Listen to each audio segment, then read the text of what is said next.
Olá pessoal, nesse programa eu vou falar para vocês sobre o nascimento do rock brasileiro, que ocorreu na década de 80, ou melhor, do pop rock nacional dos anos 80, que foi um movimento musical que começou bem no início da década. Foi batizado por Nelson Motta como B-Rock.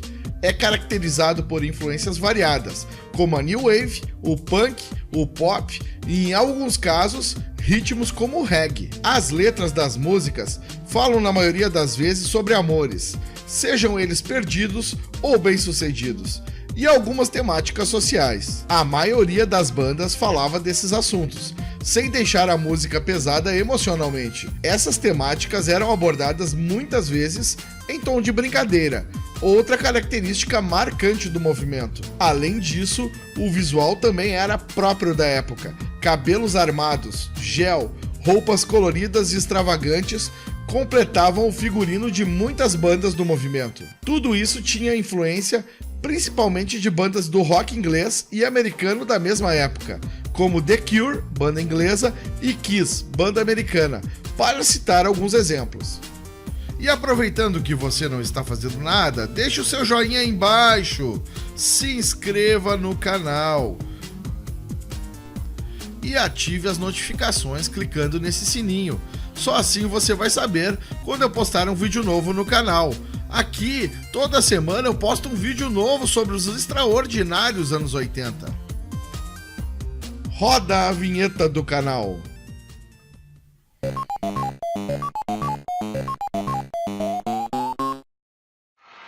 Esperando aí, chegou o Grupo Blitz. Já aprendeu a letra? Vamos lá então, Você Não Soube Me Amar. Enquanto eu comento um pouco das bandas, você fica com essas imagens sensacionais da época para ir relembrando.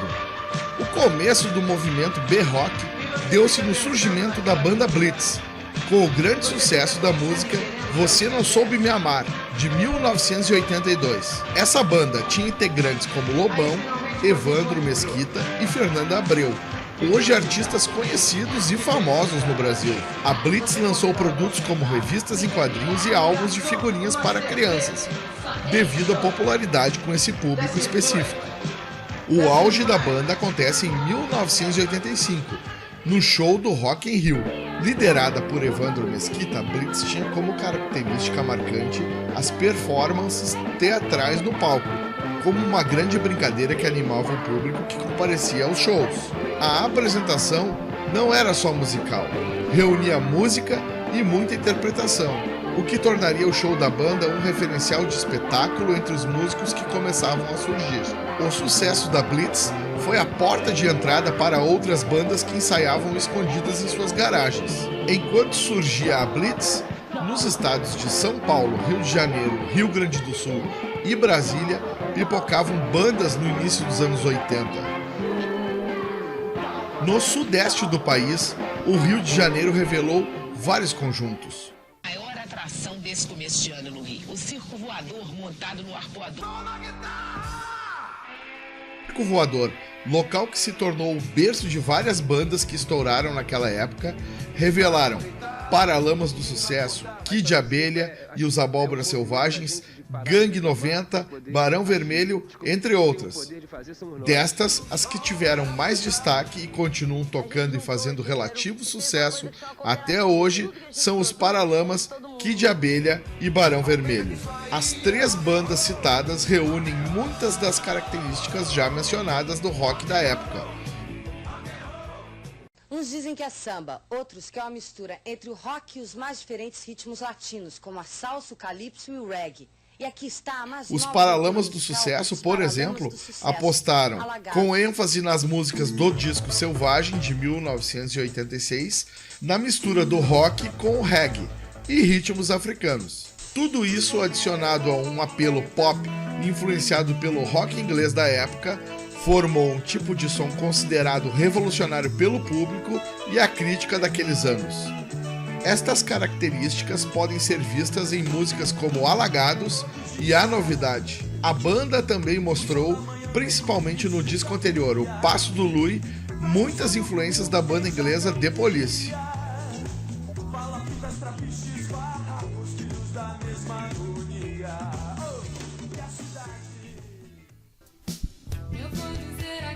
O Kid Abelha apostou mais no som com influências do pop, da New Wave e da Jovem Guarda. Músicas como Por Que Não Eu, Como Eu Quero, Pintura Íntima e Fixação são exemplos das características mais marcantes da banda na época.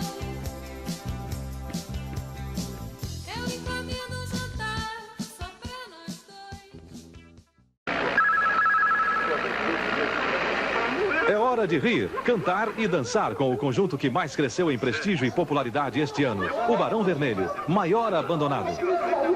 Tem conta pra pagar. Esse garoto passa o dia dormindo vendo televisão. Já o Barão Vermelho fixou-se no rock mais tradicional, aliado à força das letras do vocalista Cazuza.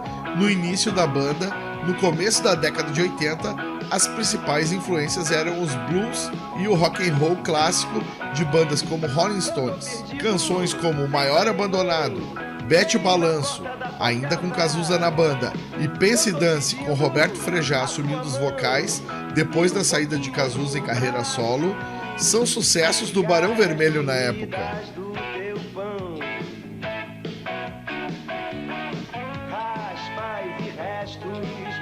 As bandas paulistas também tiveram um importante papel no cenário que havia se formado. Algumas das principais referências vindas deste estado eram o Ultraje a Rigor, RPM, Titãs e Ira. O Ultraje a Rigor, a exemplo do Barão Vermelho no Rio de Janeiro, apostou todas as fichas na força do puro rock and roll. Mas as duas bandas tinham uma grande diferença. Enquanto a banda liderada por Cazuza e Roberto Frejá calcava a carreira cada vez mais na seriedade das letras, que questionavam, entre outros assuntos, as condições da sociedade da época, a banda liderada por Roger Moreira falava desses problemas com ironia e deboche. Músicas como Inútil, citada até pelo político Ulisses Guimarães na época das diretas já, viraram hinos da juventude bem-humorada e cansada dos tempos difíceis da ditadura, tanto pelo aspecto econômico quanto por outros problemas que cresciam no país durante os anos 80.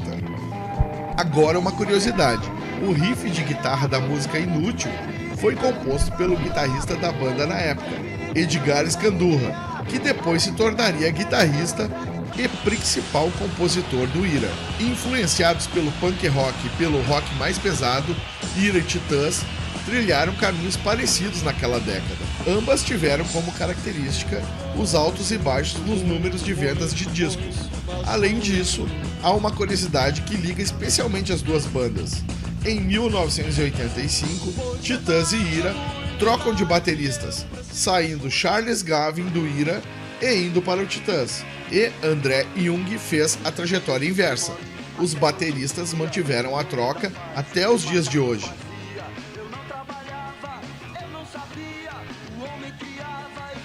São Paulo trouxe à tona também o maior fenômeno de vendas das bandas dos anos 80. O RPM, liderado pelo carisma do vocalista Paulo Ricardo, quebrou recordes de vendagens de discos e de shows no país, em um fenômeno nunca antes visto em terras brasileiras.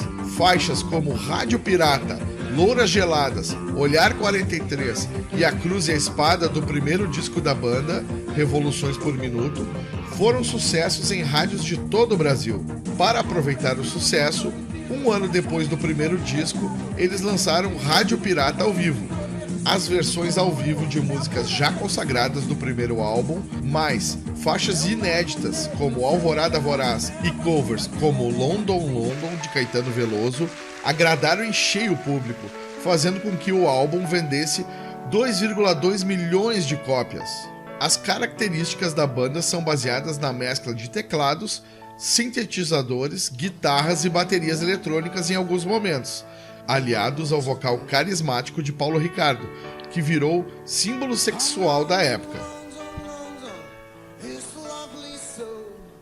O Rio Grande do Sul, apesar de afastado do eixo Rio-São Paulo, revelou bandas importantes no cenário do rock dos anos 80. Os destaques foram as bandas Engenheiros do Havaí e Nenhum de Nós, que continuam fazendo shows e discos até hoje. Os Engenheiros... Eu presto atenção no que eles dizem, mas eles não dizem nada. Fidel e Pinochet tiram sarro mal de você que não faz nada. Os Engenheiros do Havaí surgem no ano de 1986, com o disco Longe Demais das Capitais. As letras do vocalista Humberto Gessinger chamaram a atenção pela crítica ácida aos padrões da sociedade da época e, durante os discos seguintes da banda, arrebataram milhões de fãs fiéis em todo o país. Durante a década de 80, a característica principal da sonoridade dos Engenheiros era o entrosamento dos três integrantes. Humberto Gessinger, que assume o baixo no segundo disco, A Revolta dos Dames, de 1987, Augusto Lix, guitarra, que se junta à banda depois do lançamento do primeiro disco, e Carlos Maltz, baterista, eram os músicos que tinham como influências bandas como o Rush e Emerson, Lake and Palmer, sempre misturando o rock com as sonoridades tradicionais gaúchas, vindas do estado do Rio Grande do Sul. O Nenhum de Nós nasce em 1987, com o disco Nenhum de Nós. A banda, liderada pelo vocalista e baixista Teddy Correia, tinha influências do rock inglês, música folk americana e elementos da música regional gaúcha, a exemplo do Engenheiros do Havaí. As características da banda são vistas em músicas como Camila, Camila e Astronauta de Mármore, uma versão de Starman do roqueiro inglês David Bowie. Já em Brasília, existia um circuito de bandas. Tudo começou com o Aborto Elétrico, em 1980, banda punk formada por Renato Russo, voz e guitarra, Fê Lemos, bateria, e seu irmão Flávio Lemos, baixo. O Aborto Elétrico durou pouco tempo e não deixou nenhuma gravação, além de registros amadores, mas deixou um grande legado, já que seus membros formaram posteriormente a Legião Urbana e o Capital Inicial, e o surgimento deles ajudou no surgimento de outros grupos, alguns famosos como a Plebe Rude, entre outros. Várias canções do Aborto Elétrico posteriormente viraram hits com Legião, como Que País é Esse? E Música Urbana, e com o Capital Inicial, que gravou Fátima. Esses últimos registraram em disco as canções da banda Aborto Elétrico em 2005, quando o grande público finalmente conheceu canções há muito faladas, mas pouco ou nunca ouvidas, como Anúncio de Refrigerante, entre outros.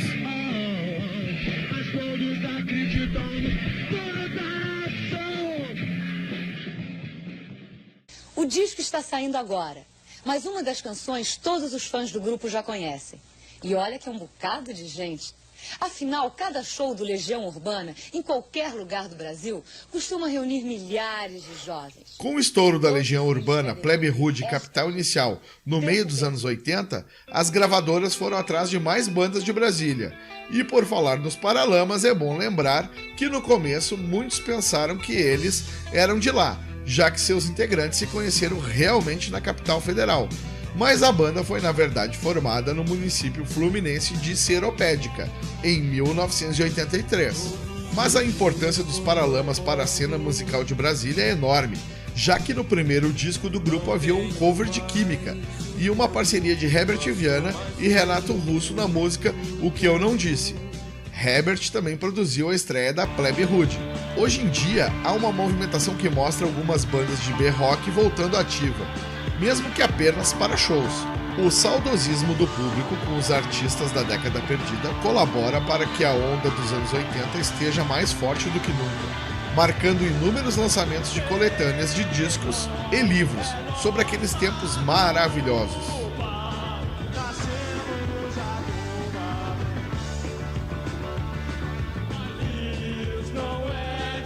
Bem, pessoal, eu apresentei para vocês nesse programa um pouco do surgimento do rock nacional dos anos 80, o chamado B-Rock, mostrando alguns aspectos e curiosidades para vocês relembrarem um pouco desse tempo em que a música realmente era música de verdade. Você acha que eu esqueci de alguma banda?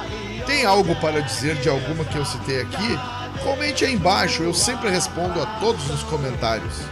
Compartilhe esse programa em suas redes sociais e com seus amigos que gostariam de relembrar desse tempo em que a gente era feliz e não sabia. Se inscreva no canal e deixe o seu joinha aí embaixo, também é rapidinho e é de graça. Obrigado por ter assistido a mais esse programa. Um grande abraço e valeu!